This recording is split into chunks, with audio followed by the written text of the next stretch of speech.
Alors nous allons prendre le pouls du côté de Marc-Alexandre Montout. Bonsoir.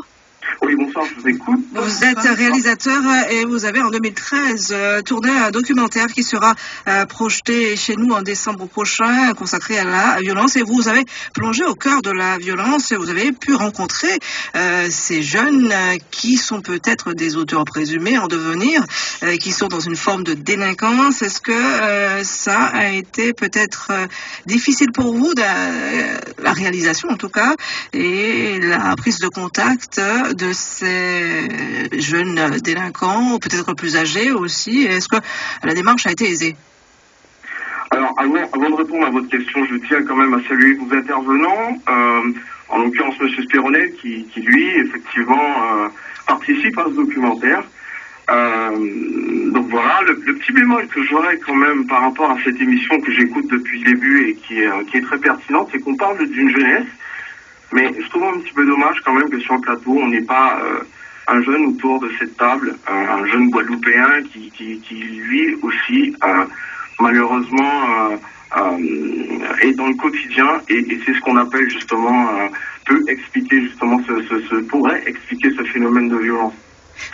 Vous avez sans doute raison, mais il est très difficile de les toucher. Vous les avez touchés, alors quelles sont les remontées? Alors quelles sont... Expliquez-nous. Comment j'ai pu les toucher, ça a été très très compliqué. C'est une relation de confiance. Ce documentaire, il s'est pas construit tout de suite comme ça. On est effectivement venu en 2013, puis effectivement par la suite en 2014. Et c'est beaucoup de... On discute, on parle, parce qu'on n'est pas forcément du même, moi je n'habite plus en Guadeloupe, j'y viens pour fréquenter les amis, pour revoir la famille, parce que je suis attaché aussi à la Guadeloupe. Mais ce qui fait que d'une certaine manière, pour toucher ces jeunes qui savent que vous n'êtes plus dans le même quotidien qu'eux, que vous ne touchez plus forcément, on parlait de valeurs, on n'a plus forcément les mêmes valeurs. Vous comprenez? Et ce qui est un petit peu compliqué, c'est que on va leur demander de s'expliquer sur leur quotidien. Et donc ça, justement, c'est une relation de confiance à avoir. Et qu'est-ce qu'ils vous ont dit, justement, parce que le temps file, qu'est-ce qu'ils vous ont dit, quels sont leurs ressentis, leurs frustrations? Écoutez, la frustration, c'est que d'une certaine manière, Karukera, il faut le dire, c'est quand même un documentaire qui n'est pas forcément là, il va pas forcément vous expliquer ou donner des leçons, c'est un effet miroir sur la société guadeloupéenne.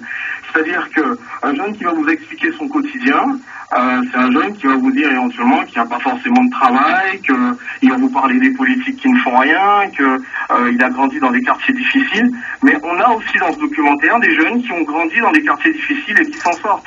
Et qui vous disent justement qu'aujourd'hui, il faut s'en sortir par soi-même et non pas seulement attendre sur l'État ou les politiques. Il faut aussi se bouger, il faut aussi se prendre en main. Voilà ce qu'ils nous disent. Et aujourd'hui, d'ailleurs, on le voit par rapport à l'émergence de certaines associations comme le KJG, Collectif Jeunesse Guadeloupe, qui se prennent en main, qui font des choses. Et on voit justement qu'il n'y a pas forcément qu'une jeunesse attentiste, mais qu'une jeunesse qui se bouge. Alors effectivement, il y a une violence en Guadeloupe, mais Karukera n'est pas simplement là pour dire qu'il y a une violence en Guadeloupe. Il est aussi là pour expliquer que c'est un territoire, c'est un pays qui est comme partout, quoi. Et on parle de cet effet de mondialisation, parce que je pense que cette violence, elle n'est pas seulement qu'en Guadeloupe, elle est mondiale, elle est internationale, et ça, il faut aussi le comprendre, quoi. Alors, bien sûr, ça parle de guns, ça parle de fusils, ça parle de ce que vous voulez, mais je pense qu'on en parle historiquement, l'histoire de la Guadeloupe, comment ce territoire, comment ce pays s'est construit à travers la violence. Donc, c'est des questions d'identité, et bien sûr, je n'ai pas forcément le temps de développer, et j'invite justement ceux qui voudraient comprendre mieux ce dont je parle, d'aller sur karukeraledoc.com et de se tenir au courant de la sortie de ce film qui sortira certainement bientôt, quoi, comme vous le disiez, en décembre. Voilà. Merci beaucoup à vous pour ce témoignage, Marc-Alexandre Montout, réalisateur. Patrice Abdallah, on a entendu assez brièvement, parce qu'il faut faire le tour de table, les propos. Donc il y a un peu de tout. Il y a certains qui essaient de se prendre en main. Il y a les plus jeunes. Vous, est-ce que... Il y a les plus jeunes, enfin il y a ceux